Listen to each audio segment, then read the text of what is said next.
Good morning, my friends. It's Sunday morning, about 7 o'clock.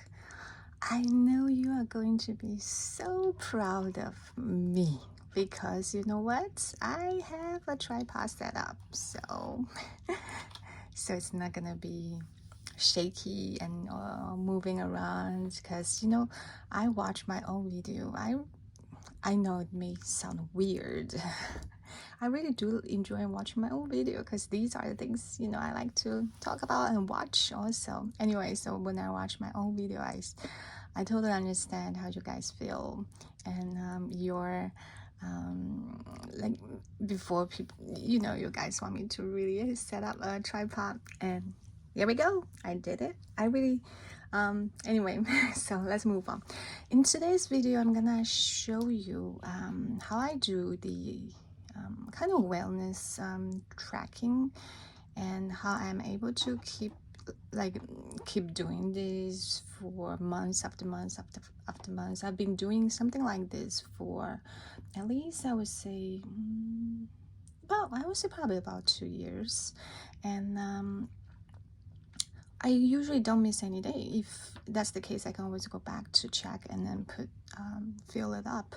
And I feel it's very helpful in terms of understand, in the bigger picture, how you see the trends of the status moving around, and you also be able to catch things earlier. The easy example would be, if you actually do see the increase of the weight and fluctuation, things like that, you can change, the way change the diet, things like that, to correct the course, right? So it's been 2 weeks already in January. How are the past 2 weeks for you? How is it going with you guys? The planning wise, the goal accomplishment, things like that. I hope you're doing great. So this is the first 2 weeks. I actually want to show you what similar kind of ideas how I did before when I was using my passion planner. If I can find it, a page. This is a new book I used this year. So this is something like what I had before. That was 2011, and there's no clocks. The thing I think make it more visual is really have the clock, like those circle the clocks in, so it's very easy to see. See, like here, right? I have all the clocks, and at that time, that's last year. At that time, I have to draw the circle in myself, and then this year I find I have a stamp. I didn't purchase anything. This is from my stash. I found I have a clock stamp, even though it's a little bit small. But it works. And what I did before, like drawing the circle, is actually using this Kokoyo's stencil. So you just do the draw the circle first and then lay it and to draw the clock. This, I think, much more clear and also bigger, but it takes time to map out all these do the dots, and I just feel it's a little bit labor intensive, so I decided just use use a stamp to make this clock. Okay, so let me show you what I do here as an example, right? Something I'm gonna pick a day that more typical. I think any day probably would be okay. All right, let's say this one. I hope you can see it. So I have my weight at the upper left corner. Another way I think it's helpful, because I just feel if you track things just for tracking's purpose, very soon you're gonna let go. You will feel like you run out of energy and you don't want to keep doing it because you don't see the meaning of doing it, right? You don't see what you can get from doing it. But if you are able to see trend of things change, change, and as a way to remind you something, or as a way really sometimes it encourage you keep going. You want to make these things easy for you to see, which means consistently putting at one spot. Then you know exactly where to look for that information, right? So I have my weight, always the upper left corner, that's the weight. And then I have my heart rate. I also track my heart rate. For some reason, I think this may also apply to other people, is that I feel sometimes the heart rate can give me more information about my condition. Like if I have an infection going on, if I have this is very obvious when I have a cold, fever, something like that. This the heart rate would totally definitely gonna increase at least like 10 heartbeats per minute. So I think it's not a good indicator of the health condition. So I always track my heart rate, and I also would love to have this lower, because the lower the heart rate is, for some extent, indicate the better the to some extent, okay. Don't quote me, but to some extent, if you do a lot of cardios, your heart rate will be able to lower a little bit, and I think it's better that way. Anyway, all right, so that would be where I track my heart rate. And then the next line are the steps, the miles, and calorie burn. It's very obvious that, like, by looking at this, I know what's my baseline steps, right? So it seemed like my baseline steps around 5,000. The lowest, that's the lowest, probably I sit all day doing works, but around 5,000, that's my baseline. So then I would know, if I want to, if I want to maintain a 10,000 steps a day, I need to do another 5,000 steps. And then I have more information in terms of how to add exercise or walk, how much I should add to my daily activities. Okay, so that's that. And then next line would be the time I go to sleep and the time I wake up based on Fitbit. That point needs to be make clear based on Fitbit. For some reason, I really don't know the details about science, how the Fitbit calculate that you are sleeping or you're awake, that kind of thing. But relatively, if we use the same measure all the time, then I would say the reliability is quite all right there. So this is based on Fitbit. I usually go to bed early than that, right? You may have a turn and task, that kind of thing, and then that's the time you actually fall asleep, and that's the time you actually wake up. So that's the sleep time, and that hours and minutes, that's also calculated by Fitbit. Okay, and then I will put this information into the clock, and also I put a sleep score there.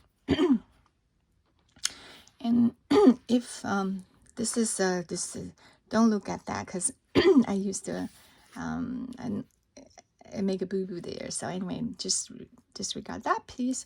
But if I have sleep score over 80, I will first color the space first and then write the sleep score there, so that I can see, okay, in a monthly basis, how many days, or weekly basis, how many days I actually have a pretty good sleep score. I consider sleep score 80 and above as a good sleep score. Then I be able to correlate that with my daytime activities. Like, is that because of the work? Is that because of whatever the reason? Because sleep is another thing to me, is quite important to me, and I feel like I can do better in terms of my sleep. So this is very visual. That's the thing, is that I can see right away how am I doing, right? And then can change the course, make an adjustment, things like that. So this is from last month, December. You can see, by the end of the last 2 weeks of December, I did quite well. So you wonder, probably, right? Maybe because it really is the stress is the main course, the reason that I'm not able to sleep well. The last 2 weeks, the holiday season, and I'm not thinking about work stuff, So, because sometimes I don't know about you guys, I tend to have very positive view of everything, so I never feel like the work give me a lot of stress. But maybe that's the truth, right? So anyway, that's the benefit. I really, otherwise, if I don't do this kind of tracking, I will not be able to see that, right? Because I have this, I'll be able to see, okay, what's going on, and have more information. That's another thing. So you may also see some red writing, some writings here and there. These are the ones I'll make a note of my own. Like, you know, sometimes you feel like you have sore throat, but really nothing going on. But you want to document when it first starts, right? We all now become COVID expert. We know the first few days you may not detect positive, but you may have sore throat. And we've documented that. If later on you test really positive, then you can trace back, okay, for the past few days, what did I do? Who did I contact? You know, that kind of thing. So all these kind of health-related notes I will put at the site. And sometimes the feedback is not accurate at all. So for instance, this day, it document I went to sleep at 11:16, but actually I went to bed before 10. So if that's the case, I will make a note of that. And recently, I start keto again because as you can see, I was able to lower my weight by the end of last year to about 137, 138. But then the weight came up again. So I say, I have to stop it. So I changed the diet. I try to start keto again. Then I would just, if that's the goal for not forever, just for some time, and then I use the space I have here to write down the data related to the change of diet that I'm on. So I have the breakdown of the keto macro over here, keto macro. And another thing is that this kind of tracking, you really don't need to do like every single day. I feel, and just a few days, then you have an idea. If you maintain the same thing, then you don't have to repeat these kind of things, right? But it's good to have a place to write, and I know exactly where I put this kind of information and where I can find this information every time. That's another thing. Give sense of security. Yeah. So that's how I track my wellness and how I am able to keep doing it month after month after month, and how I make it easy to see, easy to track, easy to locate the information that I need. So this book is a monthly. I purchased from Amazon. The original book has, so that's the back. I ripped the first 2 years. So this is actually a 5-year monthly calendar.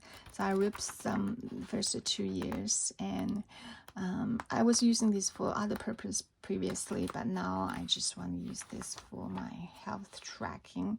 And I keep it, I feel health tracking is best when using a monthly, because if it's just weekly, you have to keep flipping pages. It's a bit hard to see a bigger picture. Monthly basis, I think, is the right spot, right? Not too, you have to flip so much, and also you have enough space to write things down. And I think it's I think it's a good idea also to have a multiple years planner for health wellness tracking, is that you can see the changes across years. I think it's also more meaningful that way. So I have three years here, 24, 23, 24, 25, and for me to track and to use. And I also don't think it's necessary to have wellness in your regular planner, because it's gonna take a lot of space, right? In your regular monthly, like for me, my regular planner is this Sterling Inks common planner. For the monthly here, I usually have a lot of pre-planning things going on, right? Pre-planning things, and I need a space, right? And your normal planner only have, I haven't seen any normal planner has like a multiple sessions, like give you multiple monthly, so you can have one monthly just for health, and then another monthly for pre-planning, right? So have to this is the only way I think can work, is to have a separate, really have a separate one, and but you only need monthly. And then all of these documents, right, these tracking, I do it in the morning. It takes 5 minutes less, and that's it. I'm not looking at this anymore. I don't have to carry this with me throughout the day, because that's the only time you look at this is in the morning. That's it. So it makes even more sense to have a separate book for it. It really doesn't have to be anything fancy, as long as you are okay with the paper quality. That's the only thing I'm not crazy about. This one is that the paper quality is not as luxurious, right, as you know, other planners. The paper is really just and it doesn't like flying. But if something you only use like a few minutes in the morning, and it serves the purpose of display the information, I think I can deal with it. So that's it. I'm gonna stop here. I hope you're enjoying this. If you have any questions, leave your comments down below, and hopefully I will see you again next Sunday. Goodbye.